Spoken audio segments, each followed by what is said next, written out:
আমার dress up আর outfit দেখে নিশ্চয়ই বুঝতে পারতেছেন দারুণ একটা ধামাকা নিয়ে আসতেছি আজ জুড়ি উপজেলার মানুষের জন্য একটা দারুণ খবর। আমার বর সাজার কারণ জানতে হলে পুরো ভিডিওটা আপনি দেখবেন। হ্যালো এভরিওয়ান, আসসালামু আলাইকুম ওয়া রাহমাতুল্লাহ। This is Ahmed Munna, welcome to my new video.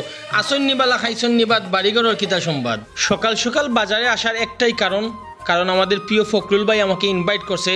আমি চলে আসলাম জননী ইভেন্ট ম্যানেজমেন্টে। এসে দেখলাম ফখরুল ভাই আমার অপেক্ষায় আছেন। আর এখানে যদি মায়া, ভালোবাসার সম্মান পাওয়া যায় তাহলে আপনি কেন আসবেন না জননী ইভেন্ট ম্যানেজমেন্টে? প্রথমে তাদের কালেকশনগুলো দেখে আমার কাছে সাধারণ মনে হচ্ছে, তারপর আমি পুরোপুরি দেখে আমি অবাক, কারণ তাদের অনেক বেস্ট কালেকশন আছে তাদের কাছে। আপনার কাজে আসবে এমন একটা কথা আপনাকে জানিয়ে দেবো, ভিডিও লাস্ট মুহূর্তে জেনে যাবেন। প্রত্যেকটা মানুষের জীবনে বিয়ে একবারই আসে, আর এই বিয়েটা যদি আপনার স্মরণীয় হয়ে না থাকে তাহলে কি হয়? গায়ে হলুদ, মেহেদি, আপনার বর সাজানো থেকে সবকিছুই তারা দিচ্ছে জননী ইভেন্ট ম্যানেজমেন্ট। আর আমি আপনাকে সাজেস্ট করব কেন আপনি এখানে আসবেন, কারণ এরাই দিচ্ছে আপনাকে বেস্ট কালেকশনের বেস্ট ড্রেস আপ। তাদের ম্যানেজমেন্টের জন্য আপনাকে একটু চিন্তা করতে হবে না, কারণ তারাই আপনাকে দেবে বেস্ট ইকুইপমেন্ট। আমার এই ভিডিও থেকে যদি আপনি জননী ইভেন্ট ম্যানেজমেন্টে যান তাহলে আপনার জন্য থাকবে স্পেশাল অফার। জননী ইভেন্ট ম্যানেজমেন্টের লোকেশন হচ্ছে পোস্ট অফিস রোড, পোস্ট অফিসের পাশেই নাহার ফার্মেসির ঠিক অপোজিট পাশেই সিঁড়ি দিয়ে উপরে যাবেন, ফার্স্ট ফ্লোরেই তাদের অবস্থান। জুড়ি উপজেলার জননী ইভেন্ট ম্যানেজমেন্ট থেকে আজকের এই ভিডিওটা এই পর্যন্ত। সবাই ভালো থাকবেন, সুস্থ থাকবেন, আবার দেখা হবে, কথা হবে নেক্সট কোনো ভিডিওতে। আল্লাহ হাফিজ।